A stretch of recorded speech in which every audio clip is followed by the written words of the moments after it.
नमस्कार साथियों, मैं विजय कौशिक आप सभी का आपके अपने इस YouTube चैनल लक्ष्य विद मनीष पर हार्दिक स्वागत करता हूं। जैसा कि हम सभी को पता है, आपका उत्तर प्रदेश पुलिस का एग्जाम बहुत ही नजदीक है। उसी एग्जाम की दृष्टि से हम हिंदी के कुछ महत्वपूर्ण टॉपिक जो एग्जाम की दृष्टि से बहुत ही महत्वपूर्ण है, आज हम यहाँ पे स्टार्ट करेंगे। जैसे सबसे पहला टॉपिक है क्रिया, और क्रिया में भी एक टॉपिक है अकर्मक और सकर्मक क्रिया। तो आज हम उस टॉपिक को यहां पर करेंगे। सबसे पहले क्रम के आधार पर क्रिया के भेद। सबसे पहला क्वेश्चन क्या होगा, क्रम के आधार पर क्रिया के कितने भेद है? तो हमारा आंसर होगा क्रम के आधार पर क्रिया के दो भेद हैं। कौन कौन से? एक अकर्मक और एक सकर्मक। तो आज हम यहां अकर्मक और सकर्मक की पहचान कैसे होती है वो पढ़ेंगे। सबसे पहले इनकी पहचान करने के लिए इनके अर्थ को समझना सबसे जरूरी है। देखो, अकर्मक, अ जो शब्द है वो नहीं का बोध कराता है। अ का अर्थ है नहीं, यानी कर्म के साथ नहीं, अर्थात जो क्रिया कर्म के साथ नहीं होती वे कहलाती है अकर्मक। अ का अर्थ होता है नहीं। सकर्मक, स का अर्थ होता है साथ, यानी कर्म के साथ, अर्थात जो क्रियाएं कर्म के साथ होती है वे कहलाती है सकर्मक। अब हम सर्वप्रथम अकर्मक सकर्मक पता करने के लिए सबसे पहले हमें वाक्य में क्रम की पहचान करनी होगी। और क्रम की पहचान कैसे होती है? क्रम की पहचान क्रिया से क्या और किसे।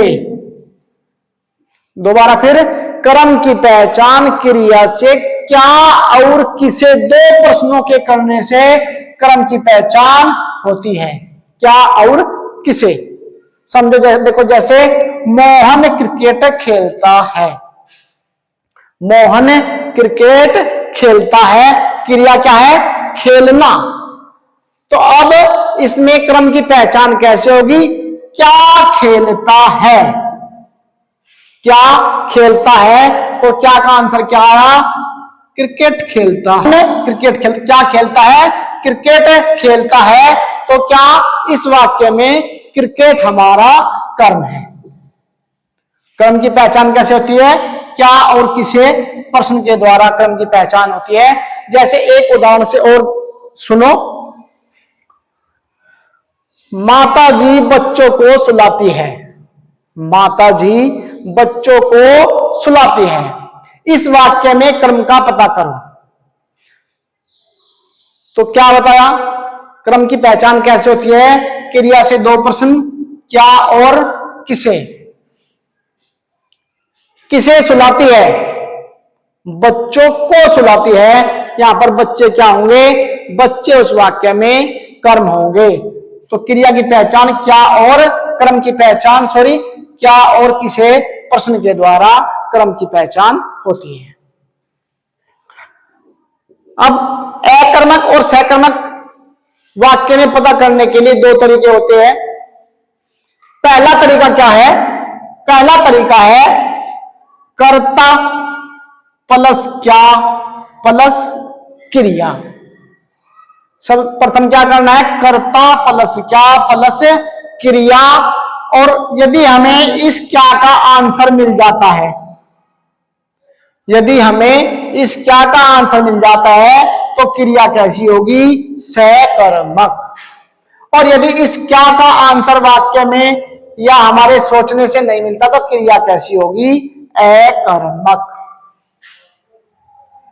देखो, जैसे एग्जांपल, महेश पुस्तक पढ़ता है। तो क्या? कर्ता प्लस क्या प्लस क्रिया। तो सबसे पहले तो इसमें पता करना है कि कर्ता क्या है, और कर्ता के लिए क्या, कर्ता का पता कैसे चलेगा? कर्ता पता करने के लिए क्रिया से दो प्रश्न करने पड़ते हैं, कौन या किसने। क्रिया से कितने प्रश्न करने पड़ेंगे कर्ता का पता करने के लिए?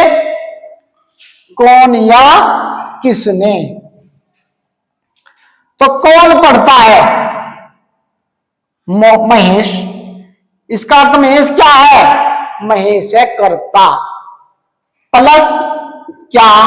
प्लस क्रिया। क्रिया क्या है? पढ़ता है। महेश क्या पढ़ता है? और हमें क्या आंसर मिला इस क्या का? महेश पुस्तक पढ़ता है।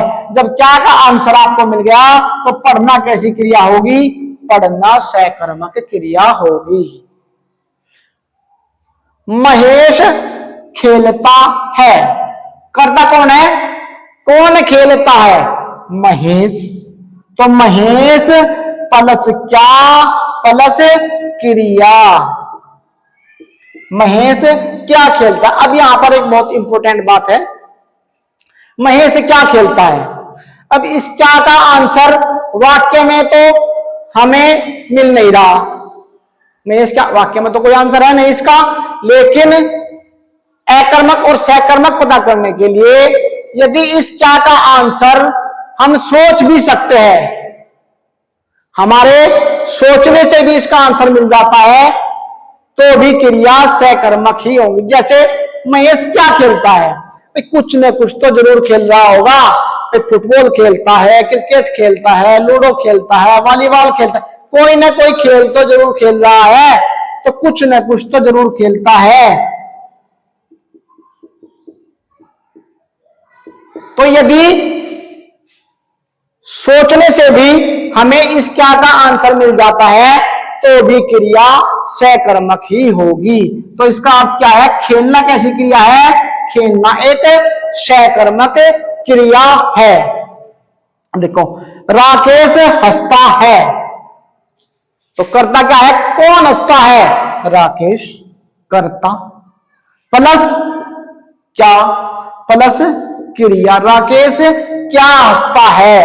अब इस क्या का जो आंसर है, उत्तर है, वो हमें ना तो इस वाक्य में मिलता है और ना ही हमारे सोचने से भी मिलता है। क्या हंसता है? भाई पता नहीं क्या हंसता है, इसका तो कोई आंसर ही नहीं है। तो इसका आपका यहाँ पर कोई उत्तर न होने के कारण हंसना कैसी क्रिया होगी? हंसना अकर्मक क्रिया होगी।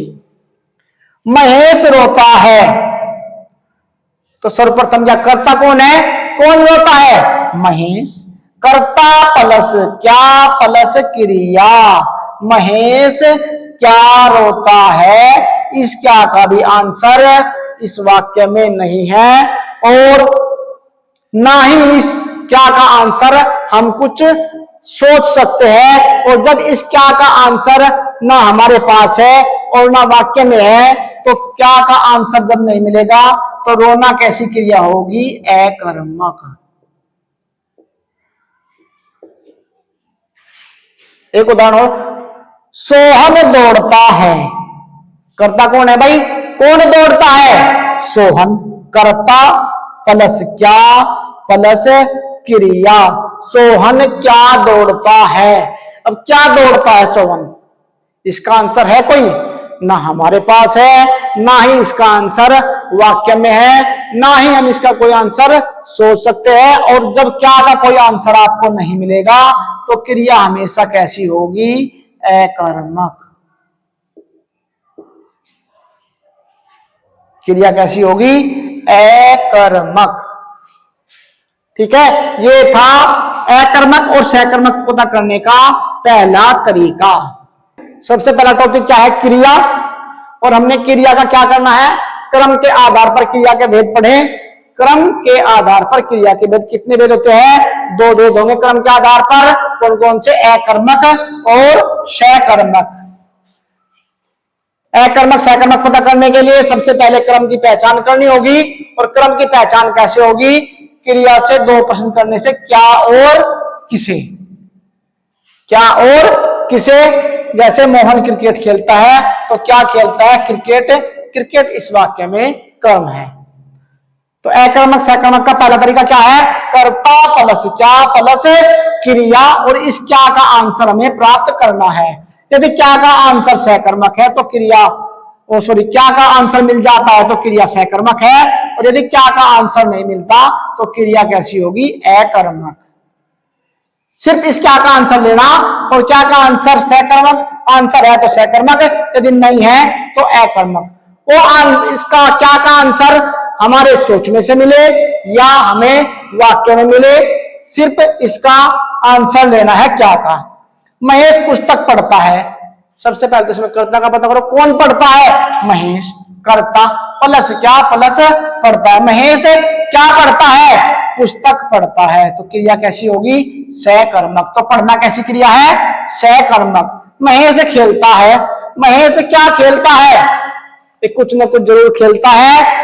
इसका उत्तर वाक्य में तो नहीं है, लेकिन इसका उत्तर हम सोच सकते हैं, और यदि हम सोच भी सकते हैं उत्तर, तो भी क्रिया सकर्मक ही होगी। तो महेश कुछ न कुछ तो जरूर खेल रहा होगा, तो महेश क्या खेलता है, कुछ न कुछ जरूर खेलता है, तो इसका क्या का आंसर हमें मिल गया, इसलिए खेलना कैसी है, सकर्मक।